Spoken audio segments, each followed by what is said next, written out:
రాష్ట్ర వ్యాప్తంగా కొనసాగుతున్నటువంటి అడ్వాన్స్ సప్లిమెంటరీ పరీక్షా కేంద్రాలను అయితే తనిఖీలు చేయడానికి సంబంధిత అధికారులు ఆయా కళాశాలలను తనిఖీ చేస్తూ ఉన్నారు. ప్రస్తుతం మనము నిజామాబాద్ జిల్లా ఆర్మూర్ పట్టణ కేంద్రంలో పిప్రి బాలుర పాఠశాలలో ఉన్నాము. ఇక్కడ ఫ్లయింగ్ స్క్వాడ్ అధికారి వారు కళాశాలను విద్యార్థుల పరీక్ష విధానాన్ని రాసే విధానాన్ని తనిఖీ చేశారు. వారి మాటలో విద్యార్థులు ఏ విధంగా పరీక్షలు రాస్తున్నారో విషయాన్ని అయితే అడిగి తెలుసుకుందాం. మేడం నమస్తే అండి, చెప్పండి మేడం. నా పేరు పవనశ్రీ, నేను ఫ్లయింగ్ స్క్వాడ్గా ఇక్కడికి వచ్చాను సార్.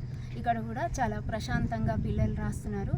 ఎండని కూడా పాపం లెక్క చేయకుండా గవర్నమెంట్ ఇక్కడ పిల్లలకి కూడా మంచి ఆశా వర్కర్ని నియమించి ఇక్కడ ప్రశాంతమైనటువంటి వాతావరణంలో ఎగ్జామ్స్ కొనసాగించేలా ప్రయత్నం చేస్తున్నారు సార్.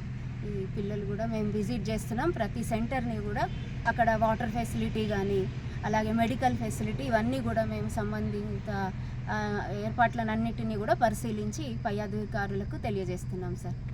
మేడం, అదేవిధంగా మధ్యాహ్నం అంటే ద్వితీయ సంవత్సరం చదువుతున్నట్టు సెకండరీ విద్యార్థులకు కూడా పరీక్షా కేంద్రాలు అయితే కొనసాగుతూ ఉన్నాయి. మరి ఆ మధ్యాహ్నంకు ఫ్లయింగ్ స్క్వాడ్ వచ్చేటువంటి అధికారులు ఎవరు వస్తున్నారు, ఆ తనిఖీలు ఏ విధంగా చేస్తున్నారు అంటే సార్ అది మాకు బోర్డు నుంచి ఎవరైతే అధికారులను నియమిస్తారో వాళ్ళు వస్తారు సార్. వచ్చి వాళ్ళు కూడా పరిశీలిస్తారు. మధ్యాహ్నం పిల్లలకి ఏదైనా ఇబ్బంది పడకుండా, ఎండకి ఇబ్బంది పడకుండా మెడికల్ చాలా చోట్ల అయితే చాలా మంచి విషయం ఏమంటే అంబులెన్స్లను ఏర్పాటు చేయడం జరిగింది సార్.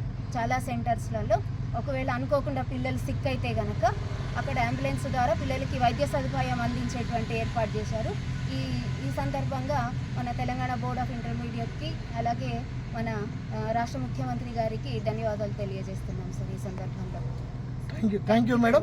మనము తెలంగాణ రాష్ట్రంలో నిజామాబాద్ జిల్లాలో చూస్తున్నటువంటి ఈ పిప్రి కళాశాలలో విద్యార్థులు తమ ప్రశాంతంగా పరీక్ష కేంద్రాలను పరీక్షలు రాస్తూ ఉన్నారని చెప్పేసి ఫ్లయింగ్ స్క్వాడ్ గారు చెప్పడం జరిగింది. ఏదేమైనప్పటికీ కూడా విద్యార్థులు ద్వితీయ సంవత్సరము